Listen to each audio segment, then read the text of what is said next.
Vamos con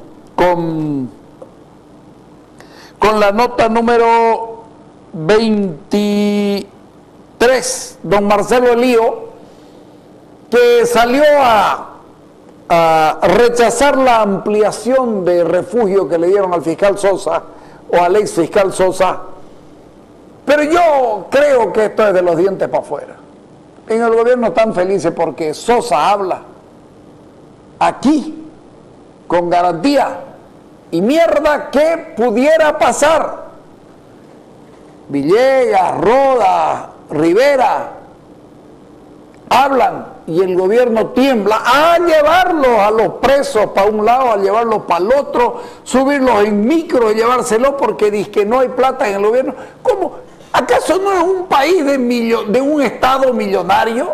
¿Acaso este país no tiene plata hasta para hacer huevadas? Y mierda, hacen huevadas de millones de dólares. 120 millones de dólares costó la mierda esa, la cumbre, que no valió de nada. Y no hablemos de la plata que han gastado de manera superflua en otras cosas. Hombre, háganme el favor, dice que no hay plata. A ver, escuchemos al presidente de los diputados.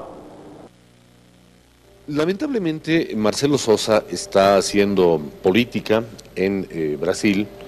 Yo quiero recordar al país y poner bien en claro que el ex fiscal Marcelo Sosa, porque es hace más de un año que dejó de ser fiscal, es acusado por delitos de corrupción en Bolivia, por prevaricato, por consorcio, Ministerio Público y además otras instancias que se tenían en el ejercicio de su función. Por tal sentido, este señor debe venir a Bolivia a rendir cuentas al país de estos hechos y a defenderse de los procesos de corrupción que tiene en su contra. Lo que está haciendo en Brasil es vulnerar toda norma que se tiene en el CONARE, y lamentablemente vemos que el Consejo Nacional de Refugiados del Brasil, CONARE, tiene una fuerte presencia conservadora que parecería que están protegiendo a sus secuaces en que han cometido delitos en territorio boliviano. Que hay una suerte de complicidad de parte del CONARE del Brasil, que está manejado por fuerzas conservadoras que lograron doblarle el brazo al gobierno legalmente constituido en Brasil y que estarían haciendo una franca protección contra delitos comunes, contra delitos penales que este individuo ha cometido en territorio boliviano. ¿Nada creíble lo que dice Marcelo Sosa sobre sus revelaciones? Absolutamente nada creíble. Él está buscando alguna forma precisamente de confundir a la población en torno a los delitos de corrupción de los cuales se le acusa en territorio boliviano. Está en marcha el tema de la extradición, es el fiscal general del Estado el que maneja este tema. La estrategia jurídica entendemos que está en plena vigencia.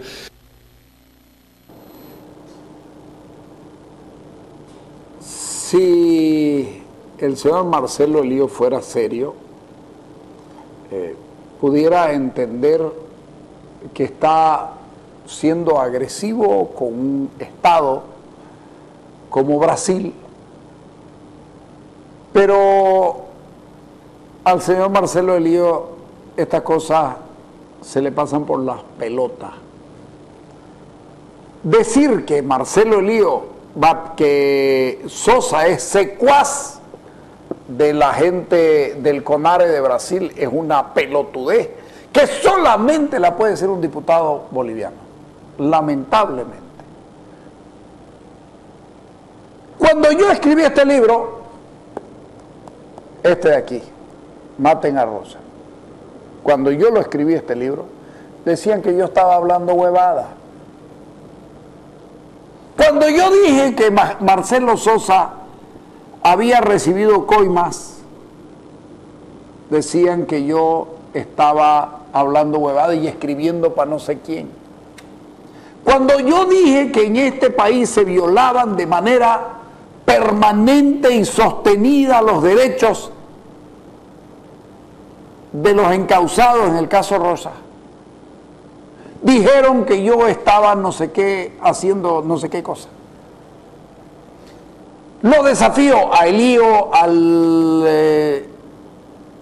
hermanito bendito, estoy hablando de Raúl García Linera, y a cualquiera, incluido al extorsionador Carlos Subirana, que digan que este libro no dijo la verdad en su momento.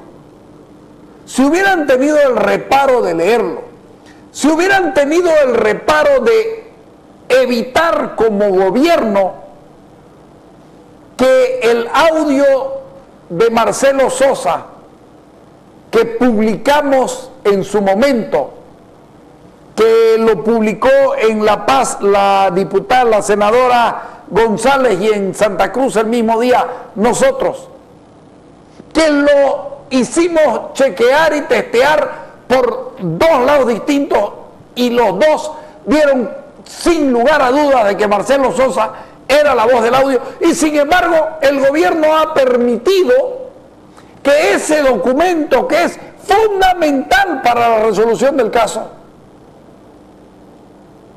sea reconocido, porque dice la Fiscalía, es que tenemos que saber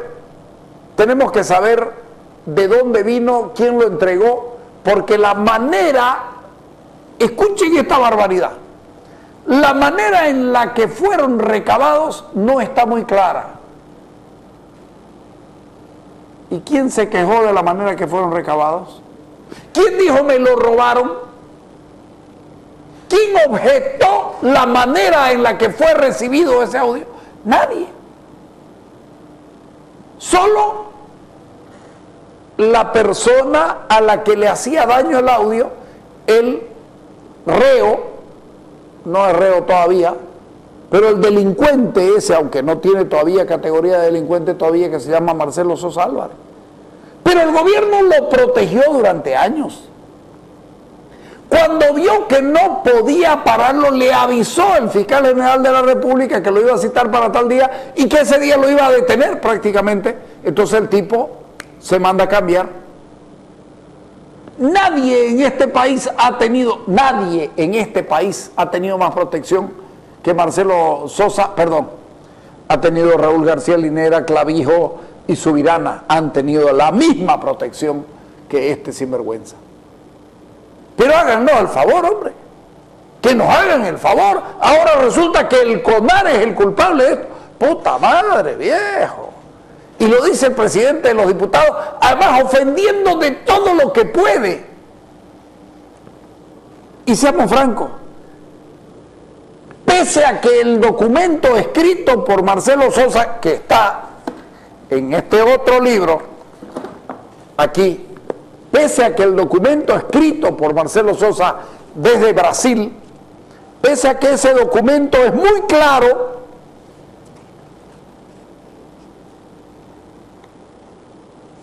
este de aquí, este documento de aquí, que es muy claro y que diera lugar a meterlo en un juicio muy grande a Marcelo Sosa desde el Estado boliviano, ni siquiera quiso ser reconocido por don Henry Justiniano Talavera. O sea, dejémonos de historia. Aquí están embarrando la cancha porque no saben cómo salir de esta mierda. Escuchemos primero a Rubén Darío Cuéllar con relación al proceso de ampliación del refugio a Marcelo Sosa. Después de eso nos vamos a ir al corte y cuando volvamos vamos a hablar, voy a sugerir en base a una serie de elementos que estamos teniendo, qué es lo que debiera hacerse para que este proceso de una vez se extinga. Escuchemos a Rubén Darío Cuéllar.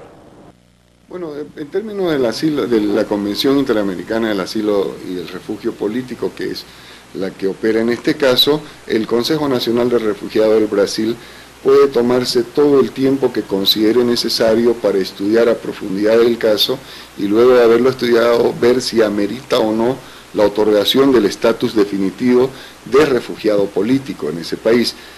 Cuando uno adquiere esa categoría, cuando una persona adquiere esa categoría, ese estatus no tiene plazo, es un estatus indefinido en tanto y en cuanto en el país de origen de esa persona persistan las causas que lo han llevado a buscar refugio. Cuando se habla de la otorgación de un plazo adicional es para el estatus previo, para la condición de asilado temporal que otorga el CONARE en función del cumplimiento de la Convención Interamericana y como una acción como una acción de derechos humanos, como una medida de derechos humanos para evitar que esa persona se encuentre en mayor indefensión. Por lo tanto, lo que ha hecho el Estado, el CONARE, es darle legalidad a la permanencia del señor Sosa en territorio brasileño, en tanto y en cuanto el CONARE no se pronuncie definitivamente sobre su solicitud de recibir el estatus de refugiado. Tengo entendido por los medios de prensa de que ha ampliado la condición de refugio temporal por el plazo de 1 año. Esto implica que el CONARE prevé demorar hasta 1 año a partir de la fecha en tomar una resolución definitiva frente al caso del señor Sosa. Queda claro que Brasil tiene todo el derecho del mundo a hacerlo. Esos son los documentos que prueban de que el fiscal Sosa, el ex fiscal Sosa, que ahora habría declarado a Cadena A vía Skype de que el gobierno oculta la información de que hubo una ejecución, masacre y asesinato de ciudadanos extranjeros. Miren la tapa, ¿qué se llama este libro? Y no es que, si lo compran mejor, si lo compran para mí mucho mejor, pero ¿qué se llama este libro? Maten a Rosa. ¿Y qué dice este libro al terminar? ¿Qué dice este libro al terminarse? Y se los voy a leer para que ustedes vean. Dice que el presidente Evo Morales Ayma es el que determinó que se ejecute así. Dijo el presidente Evo Morales en su declaración cuando llegó a Venezuela.